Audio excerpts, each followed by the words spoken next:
She was dancing in our spotlight, twirling, laughing, leaning into him like I had never existed.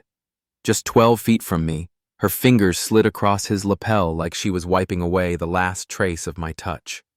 And all around us, the Manhattan elite clinked glasses and smiled, oblivious or willfully blind. My wife, Vivian Harrington Cross, hadn't just betrayed me. She'd paraded her betrayal through a gilded ballroom packed with our closest friends and dared me to watch.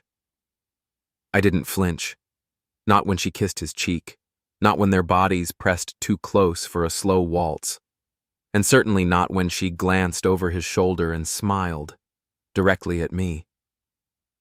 That's when I knew this wasn't love. It was war. And she thought I'd already lost.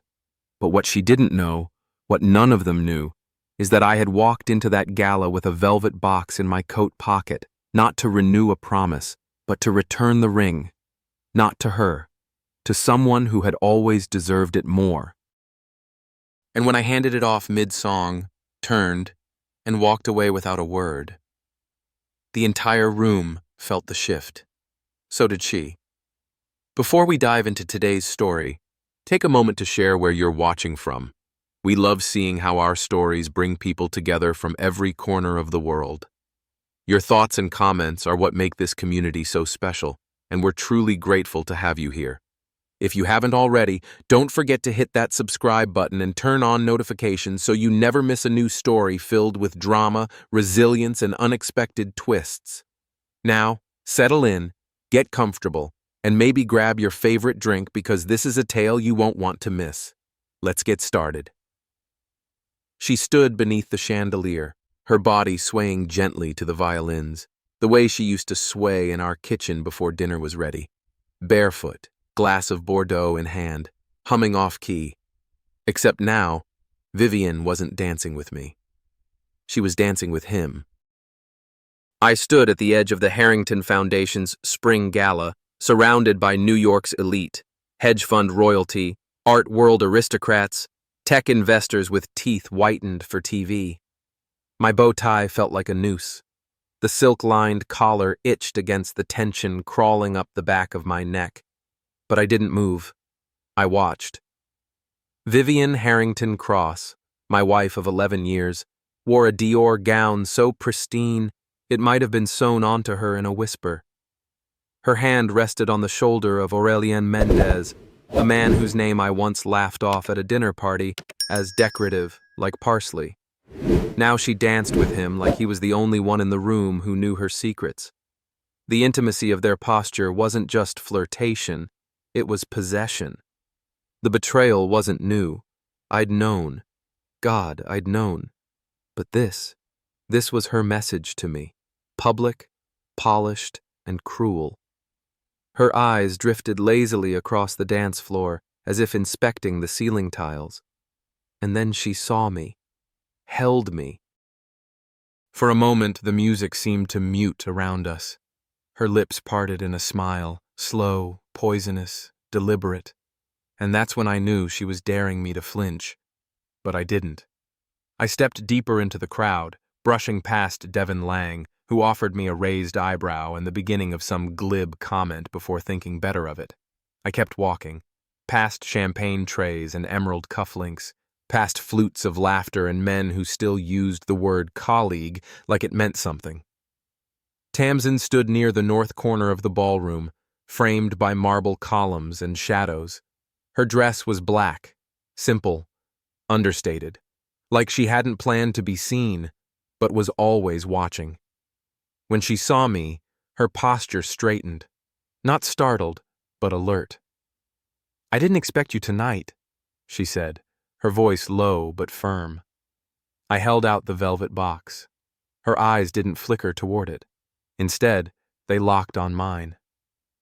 "You're sure?" I nodded. She doesn't deserve to keep it. She opened the box. Inside, the ring gleamed like a lie polished to perfection. The platinum caught the ambient light, refracting it into a cruel sparkle.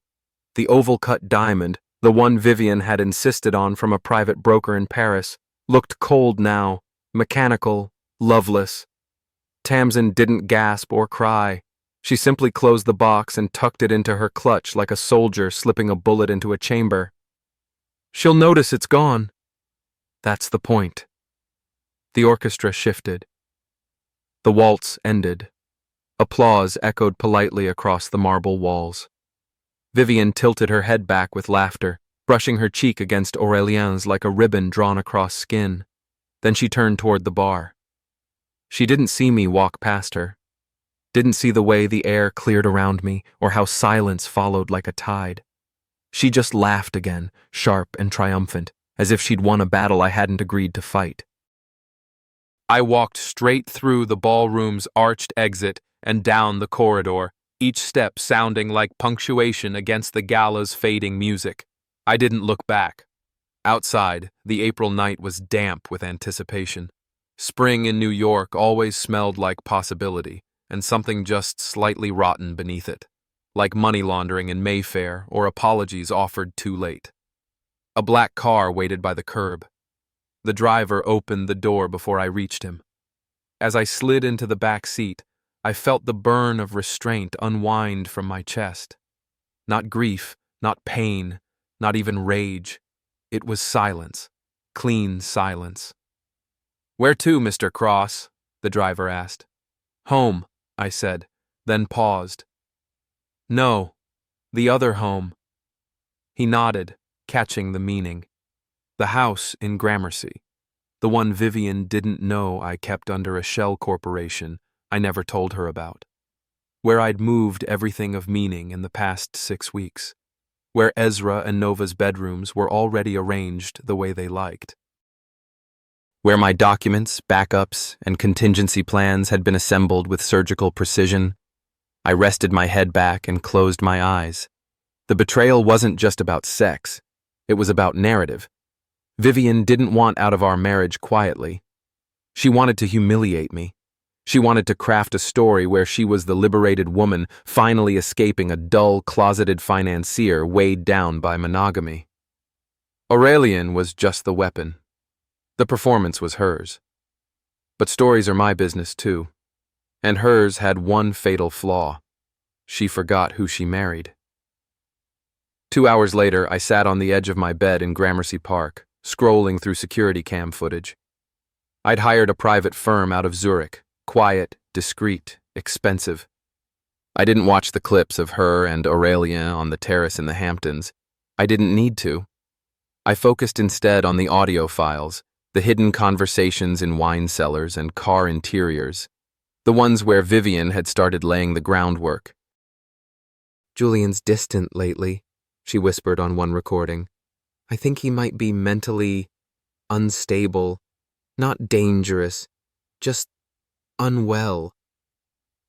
Planting the seed, I closed the laptop. I didn't throw it.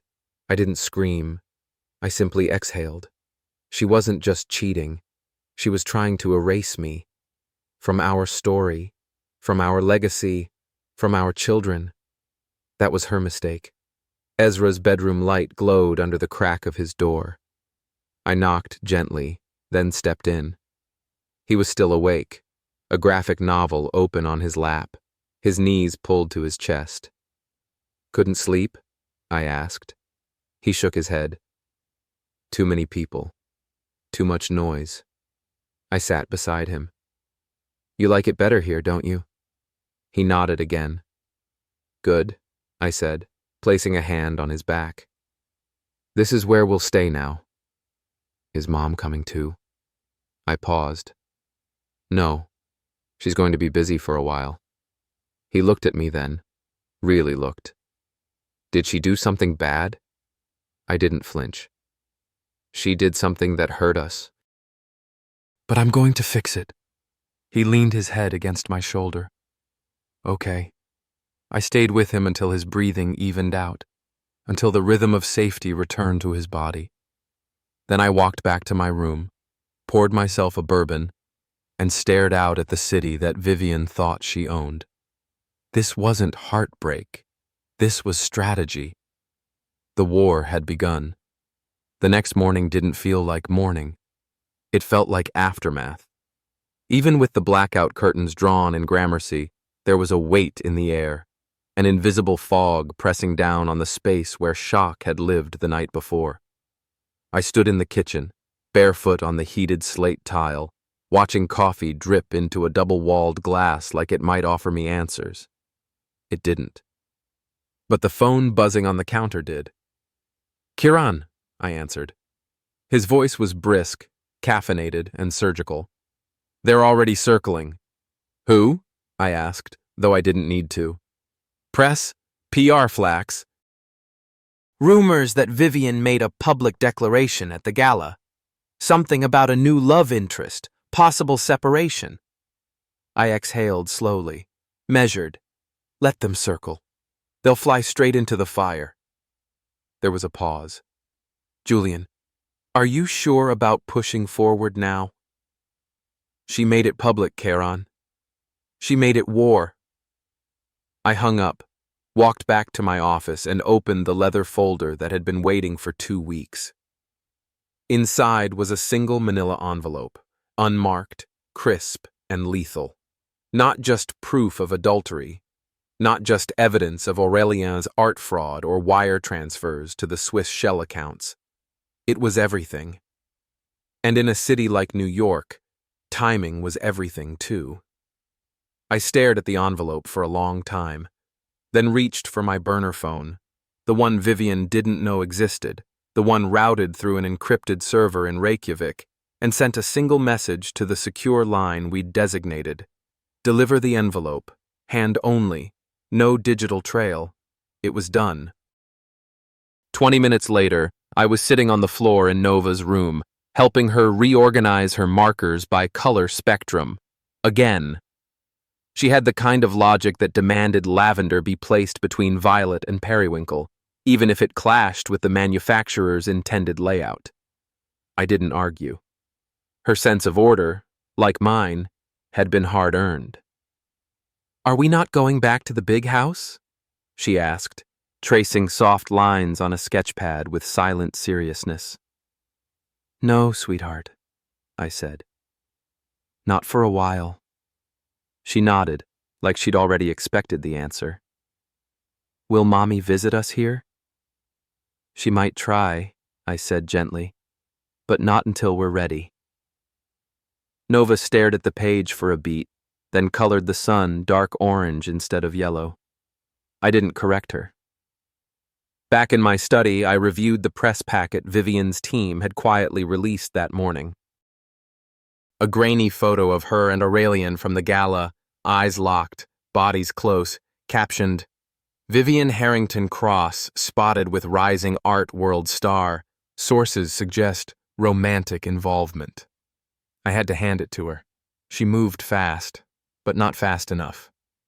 2 hours later, Kiran called back. The envelope landed, and Julian, she didn't see it coming. I leaned back, heart steady. "Tell me." She opened it in front of Aurelien. Her face fell apart, like glass cracking. "Good. There's more." She called her accountant, then her lawyer. Then she vanished from the Harrington PR schedule for the next 72 hours. They're calling it a wellness reprieve. Of course they were. The rich never disappeared. They retreated. "Do we have confirmation she saw the statements?" "Yes. Bank ledgers, art appraisals, offshore routing numbers, all authenticated. Aurelien's fingerprints are all over it." I stared at the skyline through the glass. "What about the interview with the whistleblower?" "Set. Marcus is running it Sunday morning, front page digital, feature in the print edition, Harrington Heiress and the Price of Silence. They're already drafting." I paused. "Good. Keep me updated." I ended the call and allowed myself 1 minute, just 60 seconds, to sit in the clarity of the moment. She had underestimated me. Again. Vivian had built an image too perfect to touch. She assumed her father's legacy would protect her, that no one would question the ethereal philanthropist draped in couture and speaking at summits about maternal wellness while privately gaslighting her husband and laundering paintings through her lover's fake studio. But I wasn't some husband she could edit out of her memoir. I was Julian Cross, and I had built this life beside her. For her. And now, I was taking it back. Later that day, I received a message from Tamsin. Just 2 words. She knows. I met her at her apartment near Sutton Place, the only Harrington not living like a curated art exhibit. Her books were mismatched, her furniture worn in all the right places, and her expression when she opened the door was unreadable. "She didn't call me," she said as I stepped inside. "She always calls me, even when she's guilty, especially when she's guilty." "She's recalibrating," I replied. "She's spiraling. Same thing, just with better lighting." Tamsin poured 2 glasses of rye, handed me one. "She thinks this can be contained, that Aurelian can be repositioned as an artist misunderstood, not indicted." "She's wrong. She usually is," Tamsin said. Then, "Why me? Why give me the ring?" I looked at her, surprised by the question. "Because," I said carefully, "you were the only one in that room who didn't look away." She stared at her glass, then nodded once. "Thank you for trusting me." I finished my drink. Trust has never been Vivian's strong suit. Tamsin exhaled. "Do you love her still?" I didn't flinch. "No." "But you did?" "Yes," I said. "And that's why I'm ending it this way. Not with blood.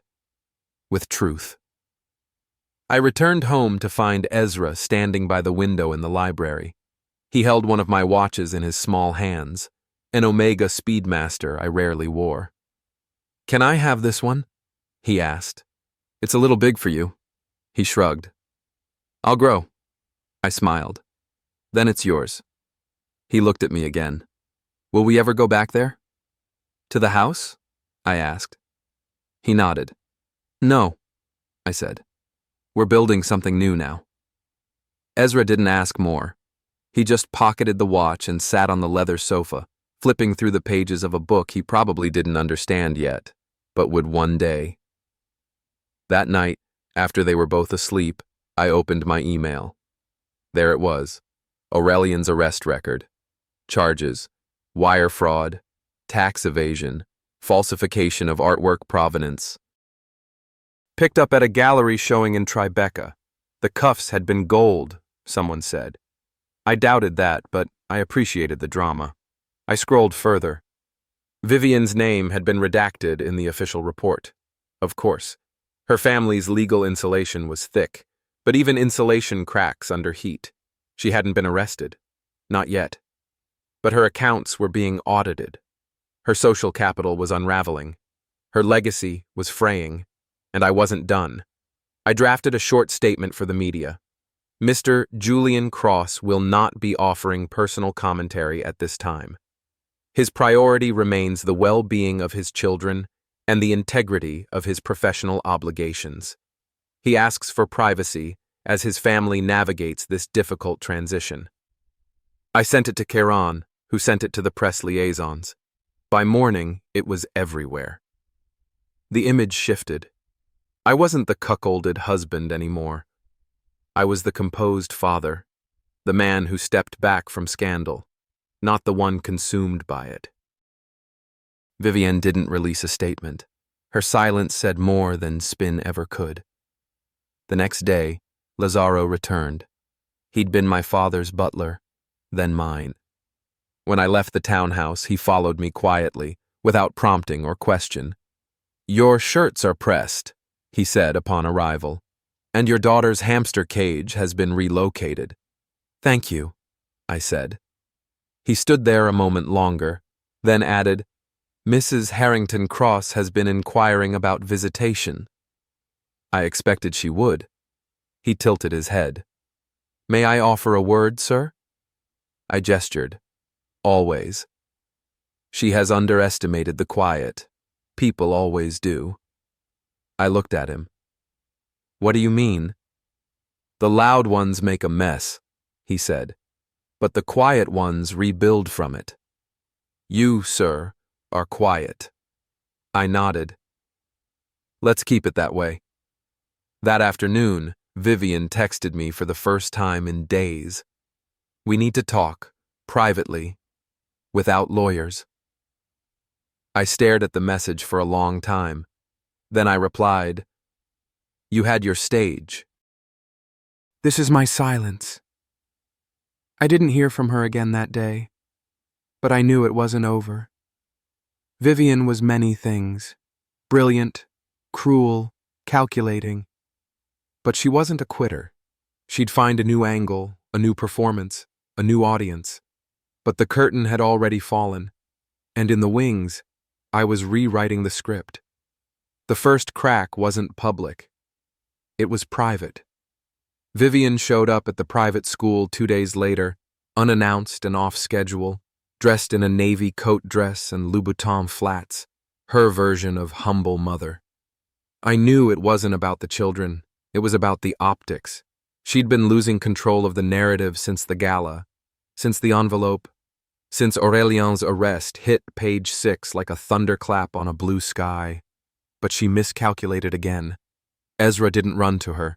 Nova didn't look up from her sketchpad.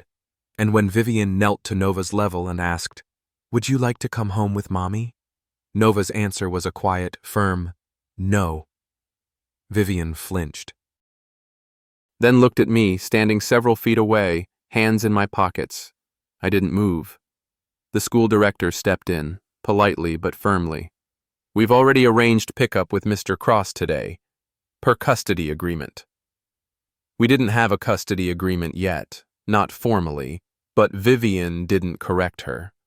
Instead, she straightened slowly, adjusted the gold chain around her neck, and gave me a glare that could have cracked titanium. She walked out without another word. In the car, Ezra said, Why is she mad at us? She's not, I said gently. She's mad at herself, but she doesn't know how to say it. Nova didn't say anything, just held my hand a little tighter as we drove off. Later that night, I received a video, not from a journalist, not from Kieran, from a doorman, a former one at the Harrington penthouse. The footage was a grainy phone recording. Vivian, drunk or close to it, stumbling into the building days before the gala. Aurelien trailed behind her, kissing her neck. They laughed at something just out of frame. She shouted at someone, possibly a staffer, possibly me. You think he doesn't know? She slurred. He knows. He just doesn't have the spine to leave. Then she laughed. That's why he's perfect. I watched it twice, then deleted it. Not because it hurt, because it confirmed what I already knew. She had counted on my silence. She had mistaken it for surrender. The next morning, Kieran called. She's threatening to countersue. For what? I asked flatly. For reputational sabotage. Malicious character defamation. Her words. She knows that won't hold. She also knows it'll make headlines. I nodded, already calculating. Then we make our own first. Kieran hesitated. The full custody filing? Yes. And the statement? Release it at 9 a.m. tomorrow. Feature it on legacy platforms, not just digital. Kieran's voice turned grim. Are you ready for what happens next? I paused. I was born ready. He didn't laugh. Neither did I. The statement went live on a Thursday. Due to ongoing revelations of infidelity, financial misconduct, and actions that place our children's emotional welfare at risk, I, Julian Cross, am filing for full legal and physical custody of our son Ezra and daughter Nova. This is not a decision made lightly, but one made with unwavering conviction. My commitment remains to protect their safety, their future, and their sense of trust. I will not speak further on this matter at this time. It was published in the Times, reprinted by Variety, reshared across financial forums, parenting platforms, and society gossip blogs. Even Architectural Digest picked it up, Not because they cared about the scandal, but because Vivian's entire personal brand had been featured in their last winter issue. The reactions were swift: sympathy, applause, accusations, but mostly silence from Vivian. Until 3:27 p.m., that's when Tamsin showed up at my door, eyes wide, knuckles white. She's furious, she said without hello. I've never seen her like this. She's been embarrassed before, I replied. Not publicly, not like this. She chose the stage. And now she's burning it. Tamsin sat down, her hands trembling just slightly. She called my job, asked if I was leaking family records. Were you? I asked. She gave me a sharp look. Of course not. Then you're clean. She's spiraling, Julian. She'll make a mistake. She already has. Tamsin inhaled. She said she'd take the kids. She can try. That night, I found Vivian outside the children's new school. She didn't approach, just sat in a black Escalade with tinted windows, parked at the end of the block, watching as I walked them to the gate. Ezra saw her. So did Nova. Neither waved. Neither ran. Vivian never got out of the car. The next morning, her legal response arrived via courier. It was exactly 74 pages long. She was contesting the custody filing, denying the affair. Blaming stress, manipulation by outside actors, and even referencing my emotional withdrawal over the past year. I handed the packet to Kieran without reading further. He skimmed it and scoffed. She's laying the groundwork for psychological inversion, painting herself as the victim. Let her, I said. I've got receipts. He paused. You're calm. She's playing a role. I'm delivering facts. Then I pulled out the transcript from the whistleblower. The accountant. Vivian's own cousin.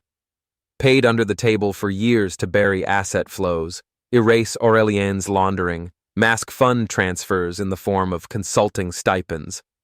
We had the testimony. We had the voice recording. We had screenshots. Kieran read it silently, then looked up. This buries her. I know. You could take the house. I don't want the house. You could take everything. I met his eyes. I only want what matters. That weekend, I took Ezra and Nova to the Central Park Conservatory Gardens. We packed sandwiches, sat under the blooming dogwoods. Nova sketched. Ezra read quietly from a comic book. We were halfway through a game of cards when a woman approached.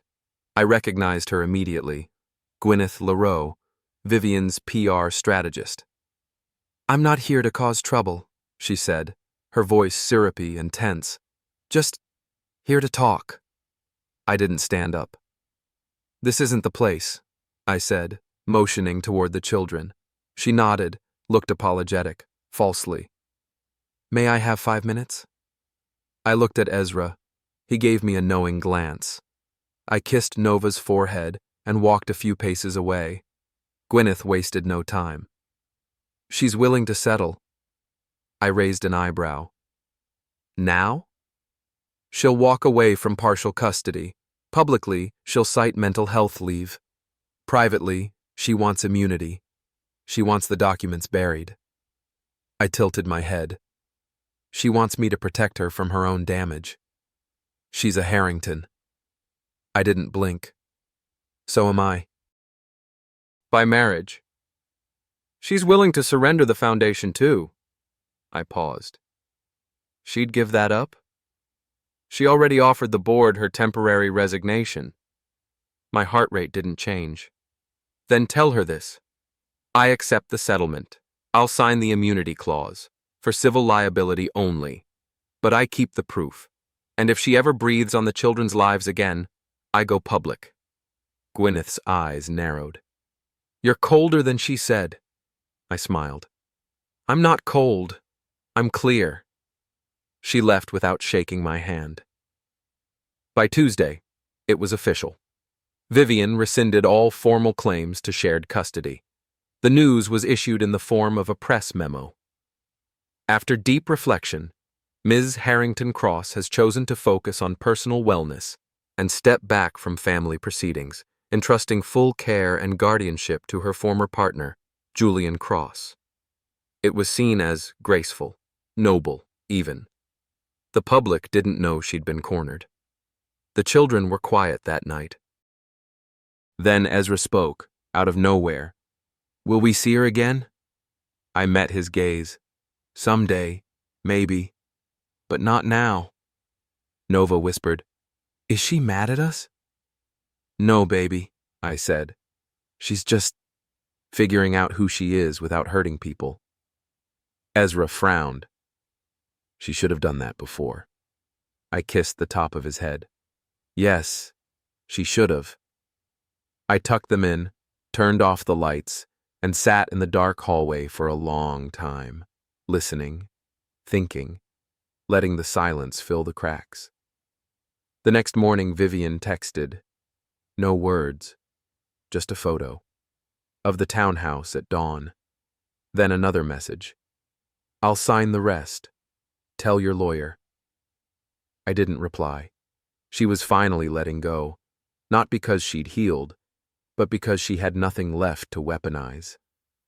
The war was over, but the rebuilding was just beginning.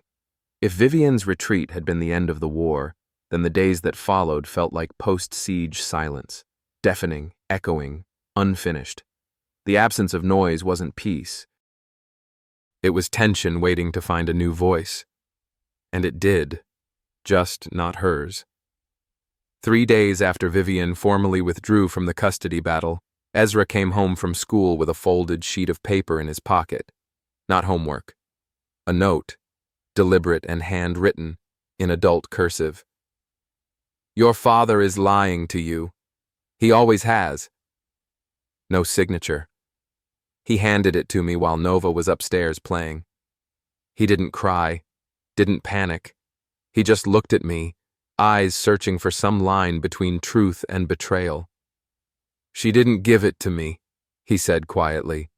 "It was in my lunchbox." I froze. "Did anyone see who gave it to you?" "No. It was just there." Kieran arrived within 20 minutes. Tamsin followed 10 after, visibly shaking. "She's not supposed to contact them," Kieran muttered, inspecting the note beneath a small forensic light.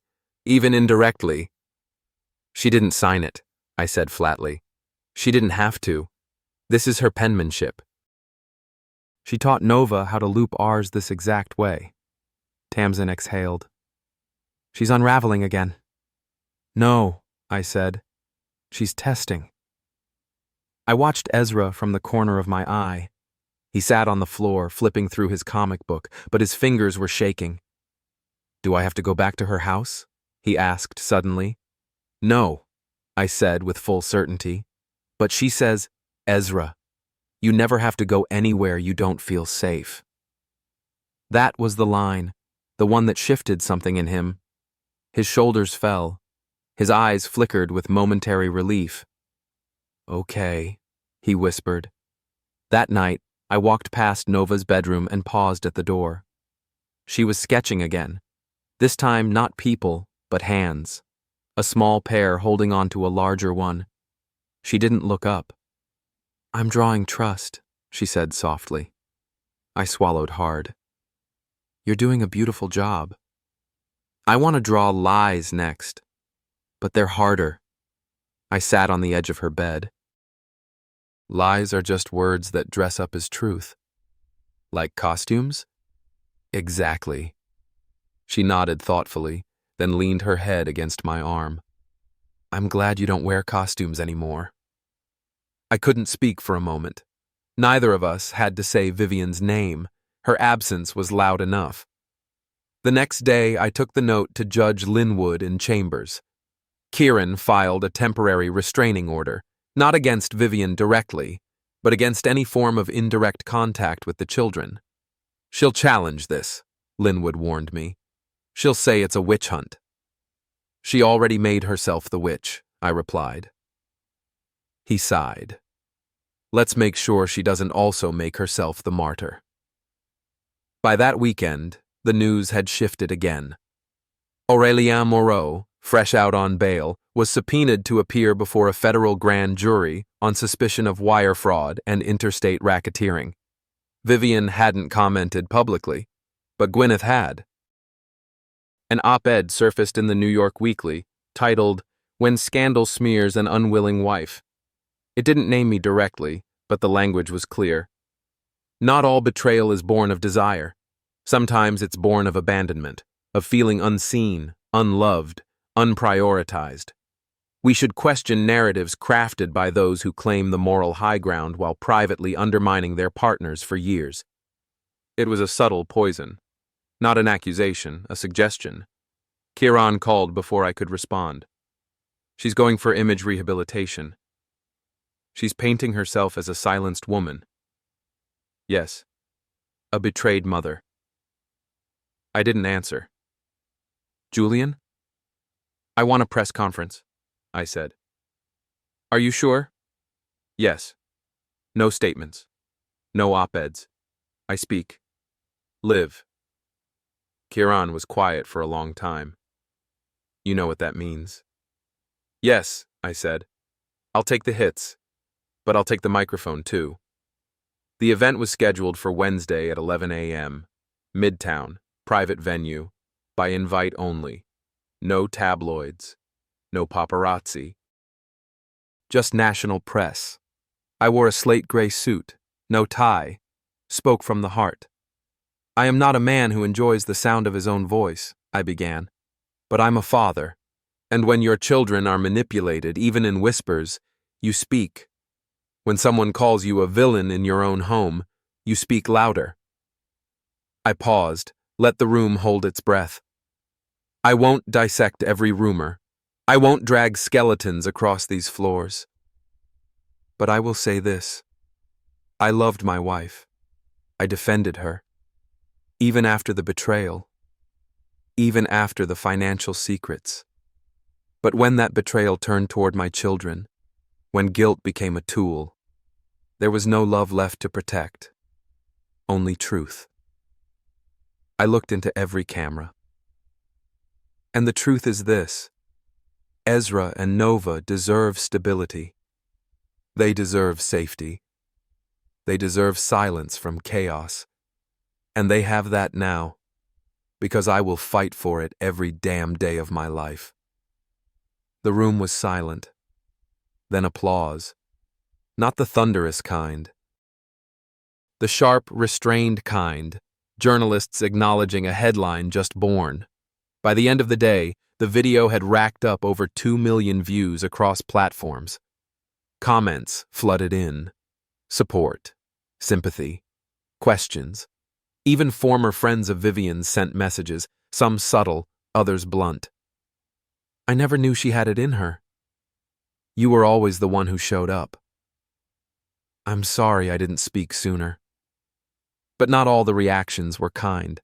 Some accused me of grandstanding, of using the kids, of leveraging trauma for reputation. That night, I didn't sleep. I sat on the balcony, city lights flickering beneath a fogged sky.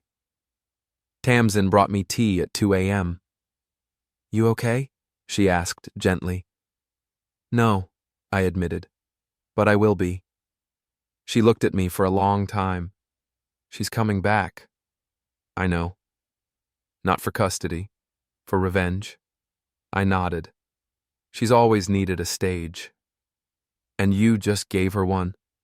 No, I said. I reclaimed mine. At 3:14 a.m., my phone buzzed. A text. Blocked number.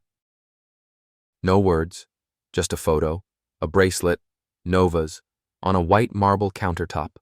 Vivian's. I stared at it for a long time, then typed back, "Return what's not yours. Final warning."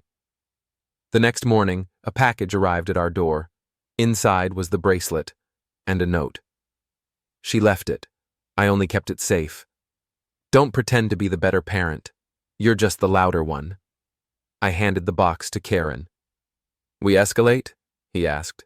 No, not yet. You're letting her poke the bear. No, I said. I'm letting her think she's still in the game. That week, I met with a new school counselor, someone the kids hadn't met yet, a warm, soft-voiced woman named Dr. Layla March. She spoke with Ezra and Nova separately, then called me in afterward. They're holding strong, she said, but Nova internalizes. She always has. And Ezra? He mirrors, which means if you hold your ground, he will too. But if you fracture, I won't, I said, my voice low. Doctor. March nodded. Then they'll thrive. It was the closest thing to hope I'd felt in weeks. Until Friday, when Vivian showed up at Nova's art exhibit, uninvited, unannounced. She came alone, no cameras, no makeup, just black jeans, a coat, and sunglasses she didn't remove. She stood silently at the back of the room while Nova presented her piece to the class. It was a series of sketches, small, subtle, of hands holding hands, some tight, some loose, one bleeding. I watched Vivian's jaw tighten. She didn't cry, didn't interrupt, didn't speak. When it was over, she turned to leave, but Nova saw her and didn't run, didn't wave, just stared and slowly shook her head. Vivian stopped, then turned and left. I didn't follow, didn't speak to her, didn't need to. She knew. She had lost the room. By the time Vivian's silence stretched past a week, I knew something was wrong. Not the chaotic, flame-throwing kind of wrong she typically wielded, but the surgical, quiet kind. The kind that seeps in through floorboards, the kind that doesn't announce its arrival until it's embedded itself in the foundation. I was in the middle of reviewing the final property sale documents with Kiran when my phone buzzed. Unknown number. I ignored it. Then a text followed. You're going to want to see this before tomorrow. Attached was a JPEG, a scanned court notice. Petition to reopen custody proceedings. Vivian Harrington Cross, Fabiao, Julian Cross.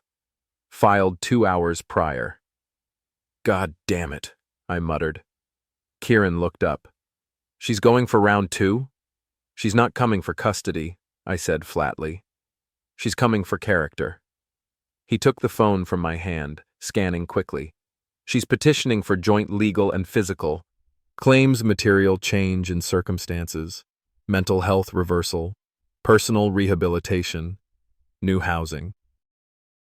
No mention of Aurelienne. She's baiting the court to review the full case again. She knows she'll lose custody. She's hoping to damage me in the process. Kiran sighed. We'll respond swiftly. But Julian, we need to be prepared for the public peace too. This will leak. I know. And it did. By morning, every legal gossip blog had picked it up. Headlines varied from ex-wife seeks redemption to custody battle resurfaces amid accusations. But it was Ezra who asked the question that sliced deepest.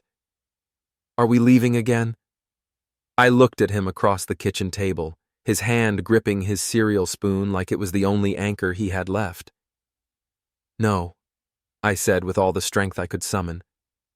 No one's leaving. He nodded, but he didn't smile. Nova remained quiet the entire day. I found her later sitting by the hallway mirror, redrawing her own reflection onto a notebook page, but erasing the mouth over and over. She doesn't want to speak, she said softly. She's scared her words will be used against her. I crouched beside her. No one is putting you on trial, Nova. She looked up. But she is, right? And just like that, my heart split again. The pre-hearing wasn't even in front of a judge. Just a case manager and 2 attorneys. Vivian didn't show. Her new counsel, a woman with sharp cheekbones and a voice like a blade, read from a prepared statement, citing Vivian's deep desire to reconnect and rebuild. She never once used the word apologize.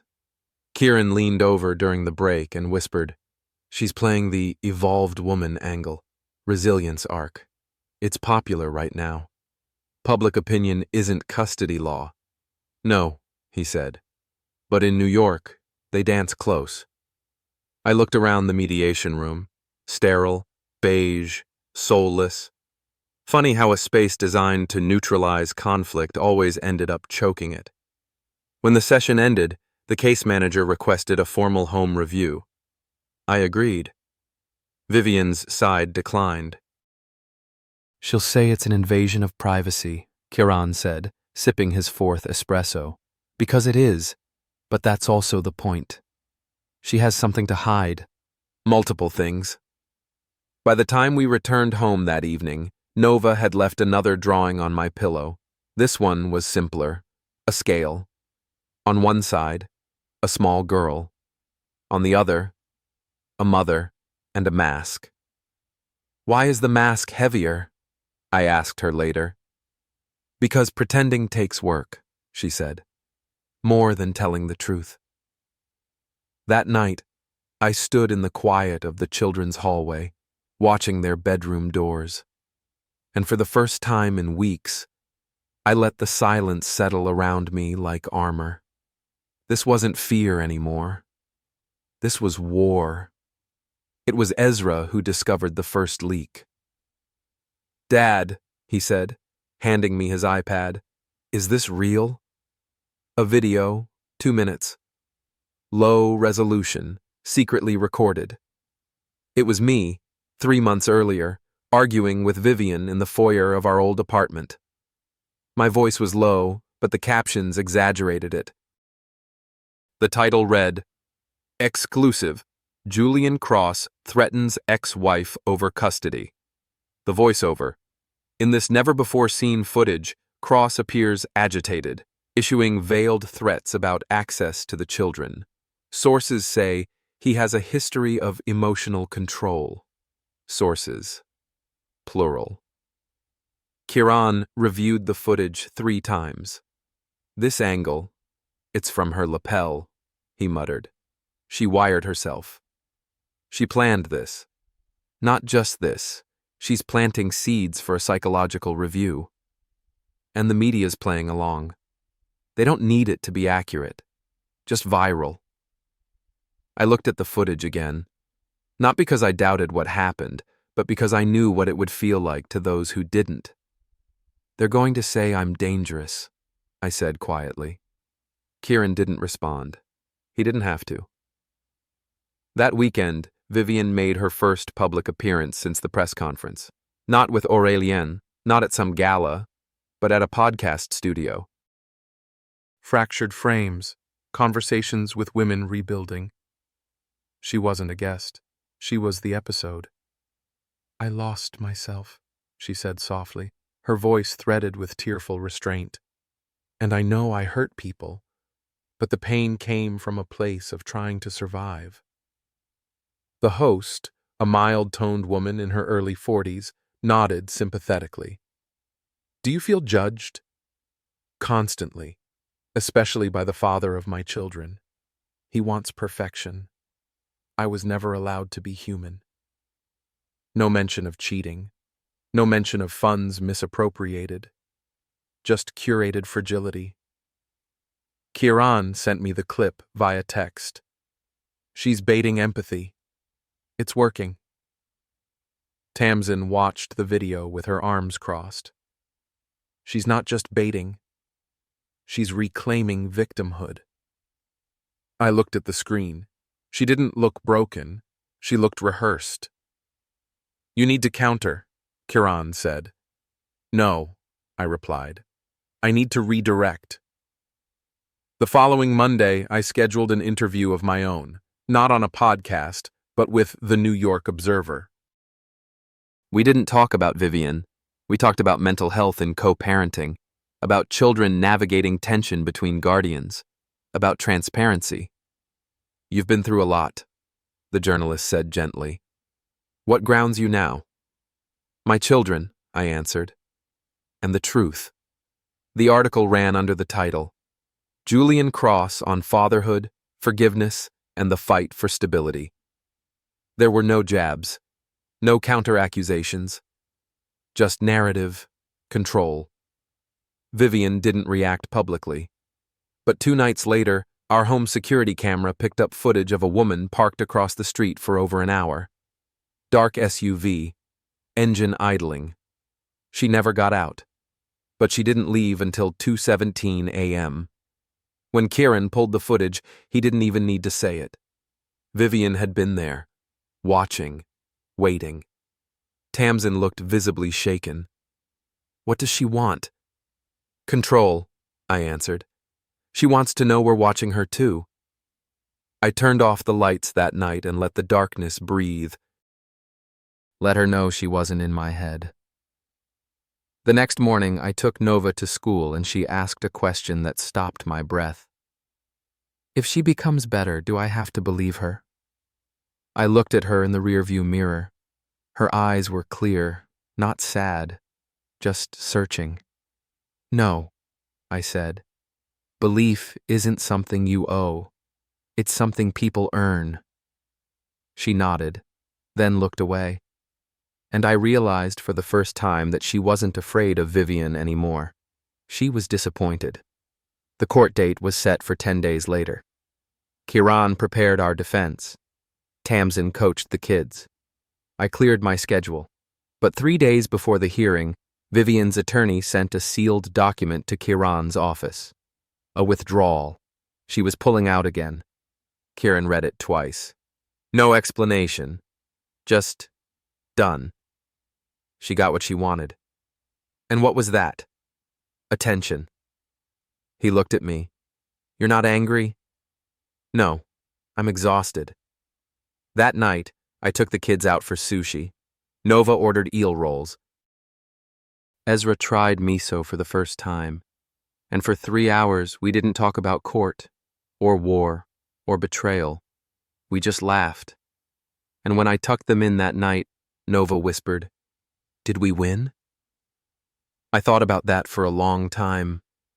Then I kissed her forehead and said, "Yes."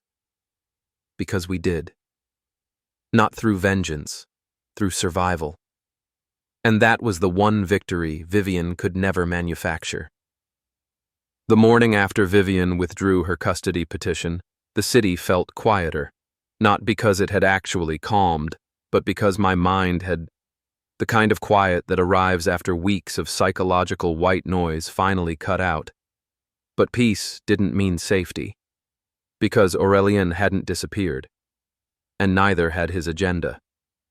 I learned that 2 days later, when Tamsin barged into my home office holding a manila folder, her face pale. This just landed on my desk at Harper Wynn. From an anonymous sender.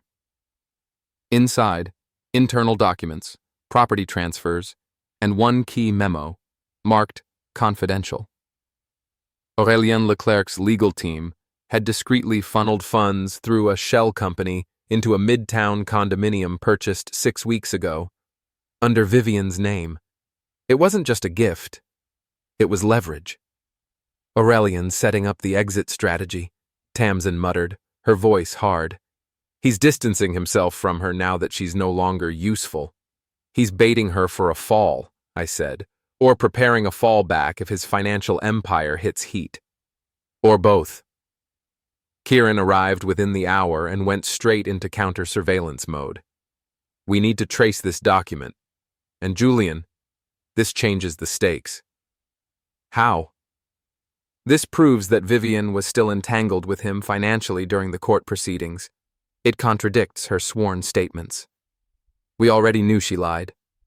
Yes, but now we have receipts. The kind that mattered. To judges, to regulators, to the press.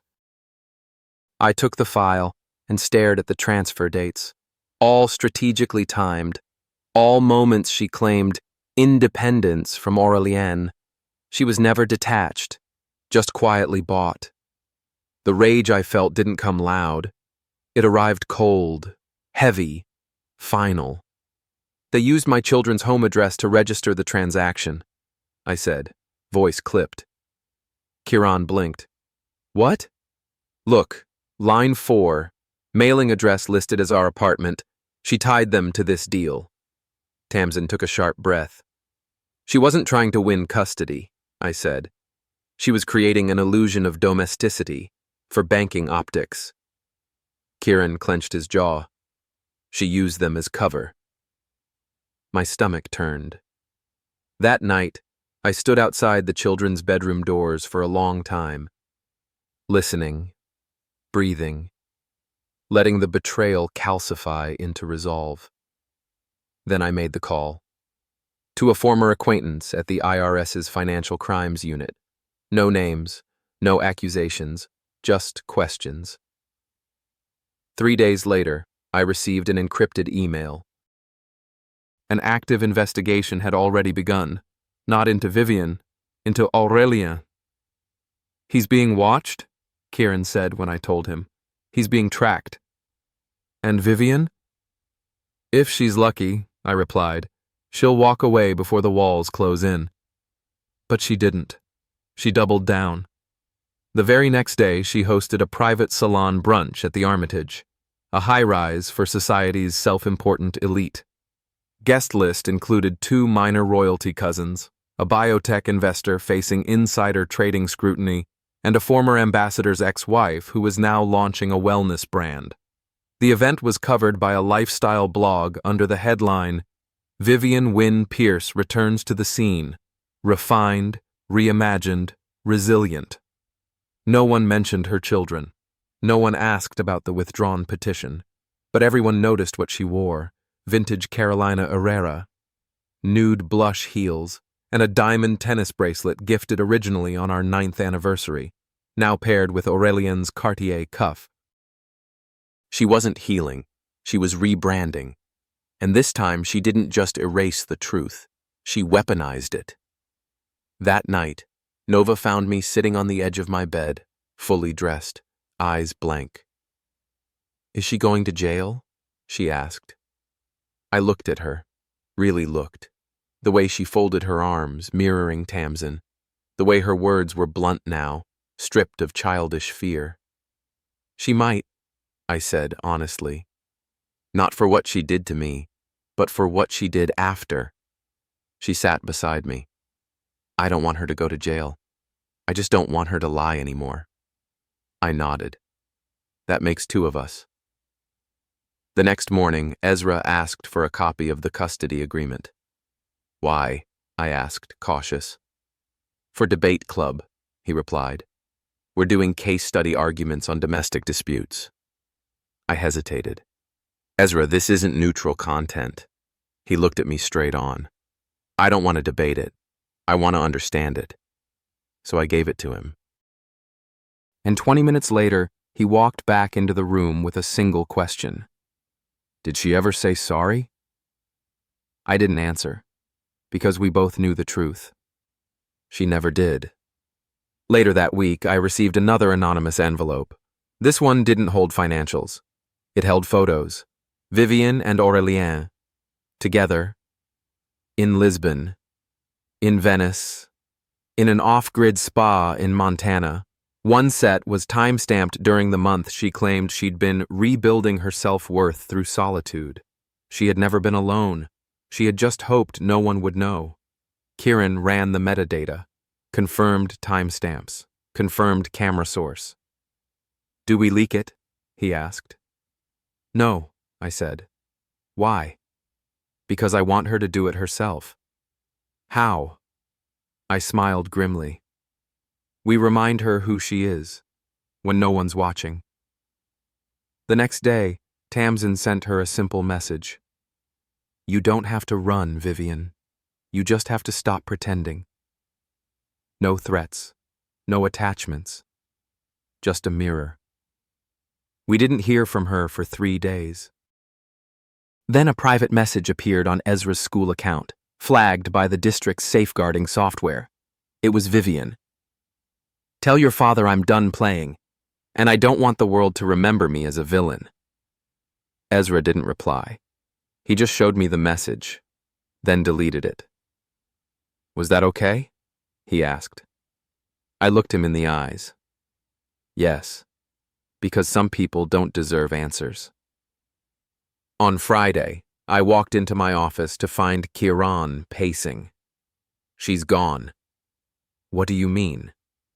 I mean, Vivian cleared her apartment, closed all active bank accounts, and canceled her press appearances. No exit message, no notice, nothing. Where did she go? Unknown. But Aurelian's lawyers filed a distancing statement this morning, claimed she misrepresented assets and affiliations. Perfect scapegoat. She made herself disposable. I stared out the window at the Manhattan skyline, the clouds a thick gray curtain above the towers. So that's it? I asked. No, Kiran replied. That's just the beginning. Because later that afternoon, the Financial Crimes Unit called again. Vivian had transferred a final sum, $3.7 million, into an untraceable offshore account the night before disappearing, under the guise of educational trust for Nova and Ezra, which, of course, never existed. They asked me if I wanted to press charges. I said no, but I asked if her name would stay on record. Yes, the agent replied. It already is. Tamsin met me at the plaza steps that evening. You did the right thing, she said. Then why does it feel like she got away? She didn't. She handed me a flash drive. What's this? Everything we gathered. Everything that matters. I'm giving it to you. Not as a lawyer. As a sister. I nodded. And for the first time in months, I felt a piece of the weight slide off my chest. That night, I tucked Nova into bed and found a folded piece of paper beneath her pillow. It was a list. Things I am not responsible for. Mom's moods. Dad's silences. What other people think. The past. What comes next. I kissed her cheek. You're right, I whispered. None of those are yours to carry. She smiled in her sleep. And outside the window, the sky finally began to clear. It was early spring when the storm finally broke, not with thunder or fury, but with quiet resolve and a clarity I hadn't felt in months. The long battle for my children's future, for truth and dignity, was ending, and somehow I was standing stronger than I had ever been. The house felt different, freed, not because Vivian was gone. She had left that part behind months ago, but because the weight of what she tried to steal had been fully reclaimed. I sat at the kitchen table, sipping black coffee, as Nova and Ezra played nearby, their laughter filling the spaces that fear and silence once occupied. Tamsin was on the phone again, this time finalizing paperwork to solidify our custody arrangement. The court had granted me full legal and physical custody, a decision made not from vindictiveness, but from undeniable fact that I was the safe harbor my children needed. The legal battles and public dramas were behind us now. The truth had prevailed, no matter the cost. Financially, the fallout hit hard. The shell companies, the hidden transfers, the offshore accounts, all frozen or seized in the federal investigation. Aurelian Leclerc was now facing serious charges. Vivian's name was tainted beyond repair, her social circle evaporated. But none of that mattered to me anymore. What mattered was the life we were building. That afternoon, I watched Ezra prepare for his school recital. He was nervous, hands trembling as he tuned his violin, but determination shone in his eyes. Nova sat nearby, quietly painting the stage backdrop. I thought back to the note Nova had written months ago, things I am not responsible for, and smiled. The kids were healing, growing, reclaiming pieces of childhood stolen by lies and broken promises.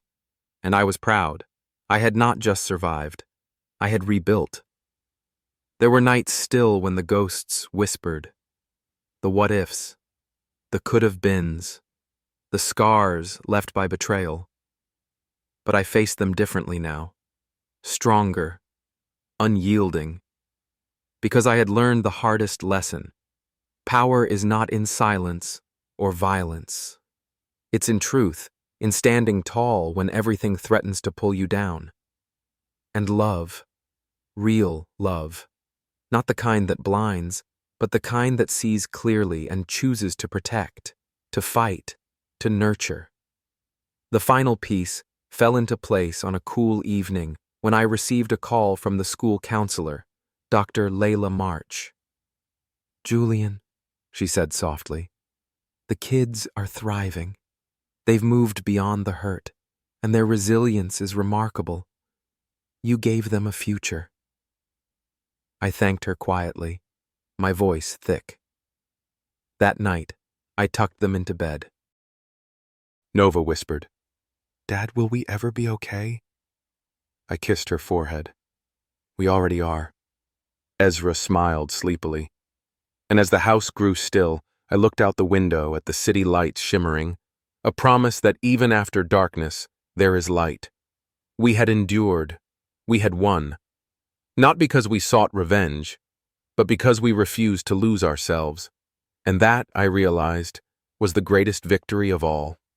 Sometimes, the hardest battles we face are not with others, but within ourselves.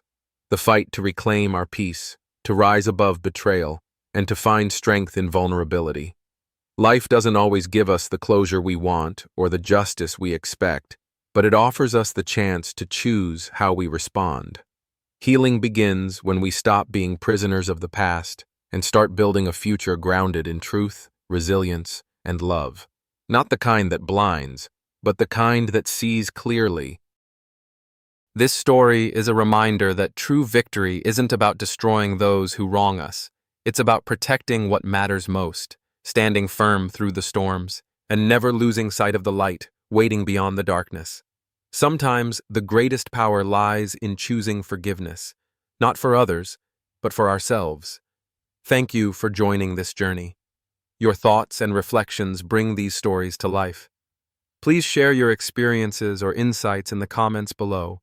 If you haven't already, subscribe and turn on notifications so you don't miss stories of courage, resilience, and hope. We're so grateful to have you here, walking this path together.